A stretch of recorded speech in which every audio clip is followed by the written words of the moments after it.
I think he did very well with respect to all of the drama and all of the circumstance around this trial. They keep saying the sentence was the shocking part, but people close to this situation say that's not true.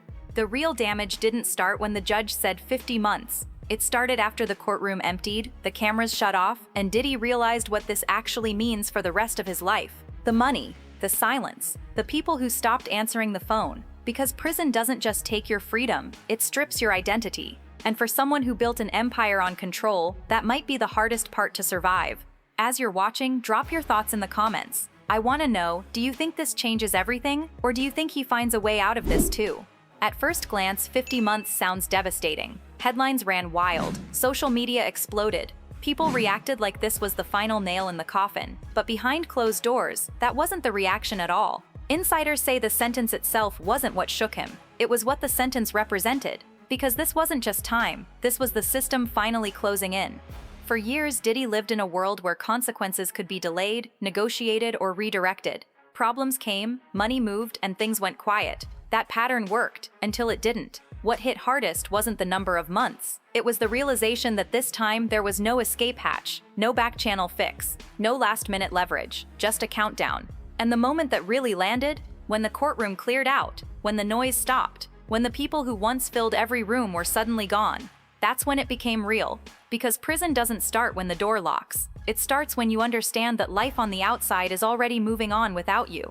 And that realization, that's where everything begins to unravel. What people don't talk about enough is what happens right after sentencing. Not the headlines, not the reactions online, the silence. That's what insiders say hit Diddy the hardest. Once the court session ended, the energy shifted fast. Phones stopped ringing. Conversations that used to happen daily suddenly went quiet. People who once needed him, artists, executives, friends, were nowhere to be found. Not because they were cruel, but because association suddenly felt risky. For someone who spent decades being the center of every room, that silence was loud. There was no assistant lining up calls, no entourage buffering reality, just time and thoughts with nowhere to run. And this is where former inmates say the mental pressure really begins. Not from fear, not from threats, but from irrelevance, from realizing that the machine you built can keep running without you. Because prison doesn't just remove you from society, it shows you how fast society replaces you. And once that realization sinks in, the sentence starts to feel a lot longer than 50 months. On the outside, fame is protection, access, influence, but on the inside, it flips, instantly.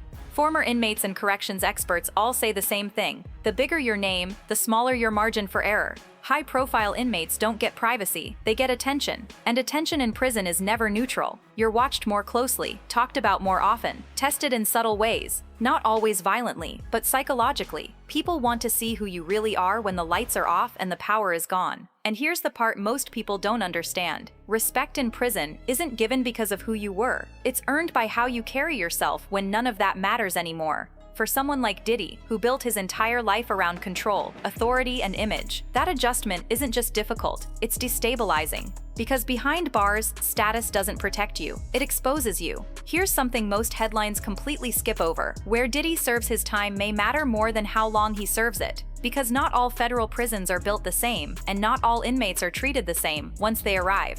His legal team is reportedly pushing hard for a low-security facility, specifically one that offers access to rehabilitation programs that could reduce his sentence. On paper, it sounds strategic. Shorter time, fewer restrictions, a smoother path through the system. But insiders familiar with the Bureau of Prisons say that strategy comes with real risk. Low security doesn't mean low tension. In some cases, it means less supervision, more internal politics, and more unpredictable social dynamics. And for a high-profile inmate, unpredictability is dangerous. There's also the reality that certain facilities house populations with strong opinions about the industry, about power, about past controversies. In that environment, rumors travel fast, and reputations harden quickly. Once a narrative forms, it doesn't matter whether it's accurate. It matters whether it's believed. So while the outside world debates sentence lengths, the real question inside the system is much simpler. Does this placement help him survive mentally and physically, or does it quietly make everything harder? Because once those gates close, there's no transferring out of a reputation. One of the harshest realities of prison is that your reputation arrives before you do, and you don't get a chance to edit it. Inside, there are no press releases, no interviews, no carefully worded statements. Your name becomes a story told by other people, and that story spreads fast. For Diddy, that's especially dangerous. His reputation isn't built on one moment, it's layered. Decades of industry rumors, stories about power, control, intimidation, and silence. Add in recent allegations and leaked footage, and suddenly the narrative is no longer fragmented, it's consolidated, and prison doesn't deal in nuance. Context disappears. Intent doesn't matter. What matters is what people believe, and belief hardens quickly in closed environments. Former inmates explain that once you're labeled, everything you do gets filtered through that label. The way you speak, the way you walk, how you respond to pressure. Even staying quiet can be interpreted as weakness or guilt, depending on who's watching. What makes this worse is that Diddy spent most of his life controlling perception. He decided who got access, who got cut off, what story went public, and what stayed buried. That control shaped his survival on the outside. Inside, that control is gone. No amount of money can rewrite how other inmates see you. No lawyer can argue your character in the yard. And no apology can reach people who already decided what you represent. That's why insiders say the real challenge isn't physical safety, it's psychological endurance. Living every day knowing you're being watched, not as a person, but as a symbol. And symbols don't get the benefit of the doubt. Once that reality settles in, the sentence stops being about time. It becomes about whether you can exist without the identity you spent your entire life protecting. What really shook people paying attention wasn't the prosecutors or the judge. It was the silence from the people who used to stand closest. Not public statements, not interviews, just absence. For years, Diddy's inner circle was loud. Bodyguards, executives, artists, associates, always present, always ready to defend, explain, or redirect. But once the case became unavoidable, that circle didn't shrink slowly. It collapsed. Insiders say calls went unanswered, messages were left on read. People who once moved instantly when his name came up suddenly had no comment. And that kind of silence isn't accidental, it's strategic. In situations like this, proximity becomes liability. Anyone still speaking up risks being pulled into questions they don't want to answer. So people disappear quietly. They don't betray you publicly. They just stop protecting you. And that's devastating for someone who built loyalty through opportunity. Because when opportunity dries up, loyalty gets reevaluated. Not out of malice, but self-preservation. Former inmates say this is one of the hardest emotional shifts to survive. Not anger, not fear, but realizing that the relationships you thought were solid were conditional, and the condition is gone. When the people who once buffered reality step away, you're left alone with the truth. And that truth is heavy. Power doesn't vanish loudly, it fades in silence. And once that silence becomes permanent, there's no entourage left to convince you otherwise. There's usually a single moment in stories like this where public opinion doesn't just shift, it locks in. Insiders say for Diddy, that moment wasn't the sentence. It was the footage, the details, the things people could no longer explain away as rumors or exaggeration. Up until then, there was still debate, still wait and see, still space for doubt. But once certain visuals and first-hand accounts became unavoidable, the narrative hardened fast. And when that happens, there's no gradual recovery, there's a drop-off. What made it worse is that the footage didn't feel distant or abstract. It felt personal, intimate, uncomfortable, the kind of thing that forces people to stop defending and start distancing. Even longtime supporters went quiet, not because they suddenly changed sides, but because they didn't know how to respond anymore. Inside prison culture, this matters more than people realize. Inmates don't just react to crimes, they react to how society reacts to them. When the outside world collectively recoils, that signal travels inward quickly. Former inmates explain it like this. Once the public stops arguing on your behalf, you're no longer controversial, you're settled. And being settled means people feel comfortable forming opinions without hesitation. For someone whose survival depended on ambiguity and influence, that clarity is dangerous. Because clarity removes leverage, it removes confusion. And confusion is often the last layer of protection powerful people have. Once that layer disappears, you're no longer negotiating perception, you're living inside it. What surprised a lot of legal watchers wasn't just the outcome, it was the tone. During key moments of the case, the defense leaned heavily on technical arguments, distancing language, and strategic silence. On paper, that can be smart. In real life, it can backfire. Instead of signaling accountability, the approach came off as calculated. Instead of softening the room, it hardened it. Observers noted how the emphasis stayed on procedure, while the emotional weight of the allegations sat unanswered. That gap mattered, especially in a case already charged with public attention. Judges are trained to separate emotion from evidence, but they're also human. When a defense appears to minimize harm or redirect blame without acknowledging impact, it can feel like avoidance. And avoidance has consequences, subtle ones but real. Inside the system, this kind of strategy doesn't just influence rulings, it shapes perception. It tells a story about mindset, about whether someone sees the moment as a reckoning or just a hurdle to clear. And that story travels. Former inmates say this is where reputations calcify, not from what you're accused of, but from how you respond when there's nowhere left to hide. Do you own the moment, or do you fight it on technicalities? Do you acknowledge harm, or do you argue definitions? For someone whose power once came from controlling the frame, losing control of the narrative at this stage is destabilizing. Because once people believe you're still playing chess while everyone else is mourning, sympathy evaporates. And when sympathy disappears, so does patience. On the outside and the inside, here's what most people don't understand about prison. The hardest part isn't the bars, the rules, or even the loss of freedom.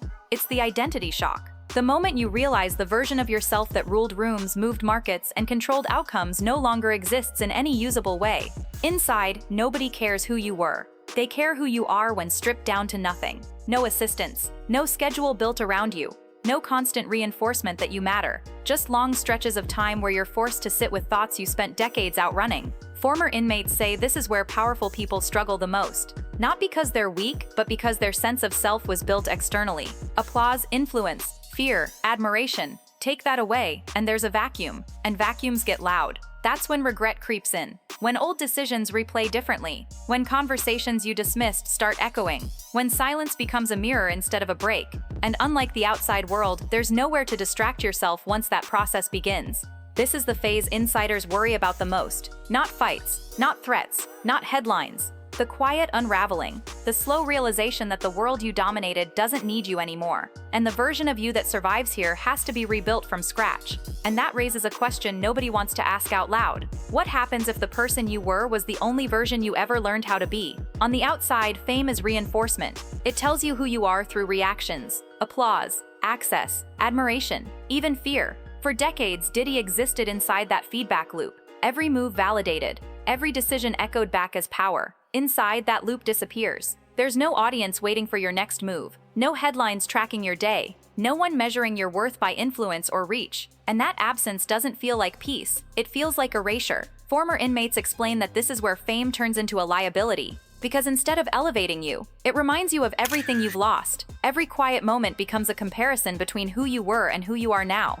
And the gap between those two identities can be brutal. What makes this especially difficult is that Diddy's public persona wasn't just a job, it was a worldview, control, confidence, expansion. When that framework collapses, there's nothing to replace it immediately. That's why people close to the situation say this isn't about punishment, it's about adaptation.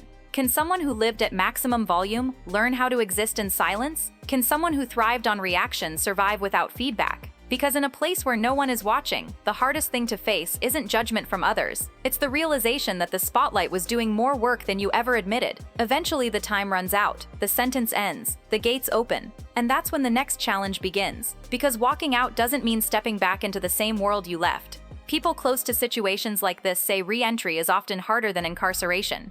Inside, the rules are clear. Outside, everything is uncertain. Relationships have shifted. Industries have moved on. Public memory has solidified. And whatever narrative formed while you were gone is now the one you inherit. For someone like Diddy, that transition is especially complicated. The world he returns to isn't just skeptical, it's different. The music landscape has evolved. The power structures have shifted. The tolerance for certain behavior has narrowed. And the patience for reinvention isn't what it used to be. There's also the question of purpose. When your old role no longer fits and your name carries weight you can't control, what do you build next? Do you retreat quietly? Try to reclaim relevance? Seek redemption publicly? Or disappear and let time do the work? Former inmates say this stage determines everything. Not the sentence, not the case, but how you handle the moment when freedom arrives and you realize it doesn't feel the way you imagined. Because sometimes the hardest part isn't losing your old life. It's discovering that even if you wanted it back, there's no place left for it to return to.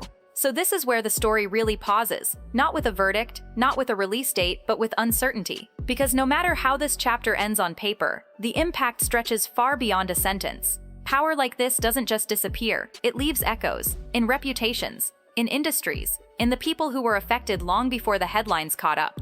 This isn't about piling on or rewriting history. It's about acknowledging how influence works when it goes unchecked, and what happens when the systems that once protected it finally stop. Diddy's story has become bigger than one man. It's a reflection of how fame, silence, loyalty, and accountability collide at the highest levels. Whether he comes out changed, defiant, quiet, or determined to reclaim something that no longer exists, that part hasn't been written yet. And maybe that's why people can't look away. Because this isn't just a downfall, it's a test of whether power can survive without control, and whether legacy can exist without denial. Now I want to hear from you. What do you think happens next? Drop your thoughts in the comments. This conversation matters, and if you're here for deep dives like this, make sure you're subscribed to Fame Insight. We're on the road to 10K, and this is exactly the kind of story we'll keep unpacking together.